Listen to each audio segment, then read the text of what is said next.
ठरलं तर मग ही मालिका TRPच्या शर्यतीत आणि प्रेक्षकांच्या मनावर देखील राज्य करत आहे. या मालिकेत येणाऱ्या नवनवीन ट्विस्टमुळे ही मालिका नेहमीच चर्चेत असते. सध्या चालू असलेल्या भागांमध्ये आपल्याला पाहायला मिळते की अर्जुन आश्रम केसचा खोलवर जाऊन तपास करत आहे. या केससाठी महत्त्वाचे पुरावेही गोळा करताना दिसून येत आहे. आता अर्जुनसमोर दामिनी वकीलसुद्धा हरताना आपल्याला लवकरच बघायला मिळणार आहे. मालिकेत प्रियाची सगळीकडूनच कोंडी झालेली आहे, तर साक्षी मात्र देश सोडून जायचे प्रयत्न करत आहे. आता मालिकेच्या पुढील काही भागांमध्ये आपल्याला ही केस सॉल्व्ह झालेली पाहायला मिळणार आहे. मालिकेच्या पुढील काही भागांमध्ये आपल्याला पाहायला मिळणार आहे की आता अर्जुनच्या हाती खूप मोठे पुरावे लागलेले असतात.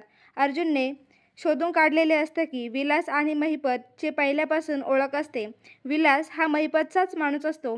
तसेच अर्जुन त्या अनाथाश्रमाचे सरकारी रेकॉर्ड्सचे बघतो, ज्यामध्ये दाखवलेले असते की ती जमीन खऱ्या समाजसेवकाच्या किंवा ट्रस्टच्या नावाने आहे.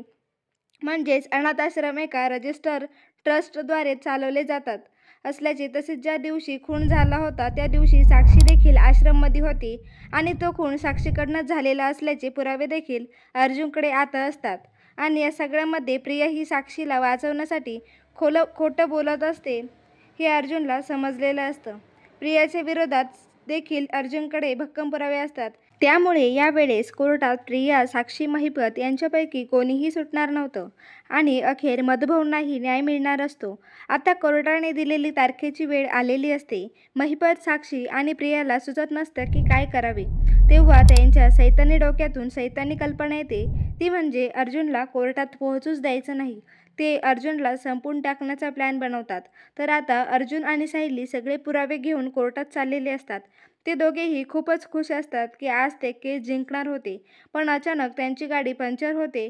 ते गाडीतून खाली उतरतात तेव्हा त्यांची गाडी पंक्चर झालेली नसून ती पंक्चर केलेली होती हे त्यांच्या लक्षात येते. मग ते पहिले त्यांच्याकडे असलेले पुरावे सेफ जागेवर ठेवतात आणि चैतन्याला फोन करून सांगतात. तर इकडे त्यांच्यापुढे महिपतनी पाठवलेले गुंडे येतात आणि अर्जुनवर हल्ला करतात. अर्जुनच्या डोक्यावर मागून वार करतात. त्यामुळे अर्जुन बेशुद्ध होऊन पडतो. तेव्हा सायली दुर्गेचा अवतार घेत त्या गुंडांना पळवून लावते. मग सायली अर्जुनला शुद्धीवर आणण्याचा प्रयत्न करत असते, पण अर्जुन मात्र शुद्धीवर येत नसतो. काय करावे काही सुचत नसते. तेव्हा तिथे चैतन्य येतो. मग सायली अर्जुनला घेऊन आणि सोबत पुरावे घेऊन चैतन्यसोबत कोर्टामध्ये पोहोचते आणि तोपर्यंत अर्जुनला देखील शुद्धीवर आणण्याचे प्रयत्न करत असते. शेवटी अर्जुन शुद्धीवर येतो. तर इकडे साक्षी, महिपत आणि प्रियाचे खूपच वाईट हाल झालेले असतात. आता त्यांना काय करावे काही सुचत नसते. त्यांचे सर्वच प्रयत्न फसत असतात. आता शेवटी दामिनी वकील पुन्हा एकदा खोटे पुरावे कोर्टामध्ये सादर करण्याचे प्रयत्न करते. यावेळेस दामिनी वकील खोटं बोलत असते, पण ते खोटेही रेटून बोलत असते. पण ती सध्या खोटे बोलण्याचाही काही उपयोग होत नाही. अर्जुन यावेळेस त्यांच्यापुढे संपूर्ण पुरावे घेऊन उभा असतो. त्यामुळे तिलाही काही सुचत नसते. अर्जुनने कोर्टासमोर साक्षीचा खरा चेहरा उघड करतो. तिच्या विरोधातील सगळे पुरावे तो आता कोर्टात सादर करीत असतो. तर या सगळ्यामध्ये प्रियाने देखील तिला साथ दिलेली असते. अर्जुन प्रियाला बोलण्यात गोल गोल फिरवून शेवटी खरं बोलायला प्रवृत्त करतो आणि प्रिया ही खूप घाबरलेली असते. ती खरं बोलून जाते. त्यामुळे साक्षीच्या विरोधात सगळ्यात मोठा पुरावा कोर्टासमोर सादर होतो. तसेच अर्जुन अनाथाश्रमामधील लहान मुलांना, वयस्कर आजी आजोबांना साक्ष देण्यासाठी बोलवतो. तेव्हा कोर्ट देखील त्यांची सर्वांची साक्ष ऐकून भावनिक होते. तर साक्षी आणि प्रियाची विरोधातील लीगल पुरावे पाहून कोर्ट आता प्रिया आणि साक्षीला 10 वर्षाची तुरुंगवासाची शिक्षा सुनावतात आणि मधुकर पाटलांना निर्दोष म्हणून घोषित करतात.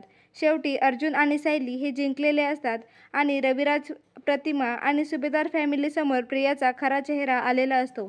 सायलीला पुन्हा तिचं घर मिळाल्याचा आनंद होतो आणि अर्जुन सायलीला खुश पाहून तोही खूपच खुश झालेला असतो.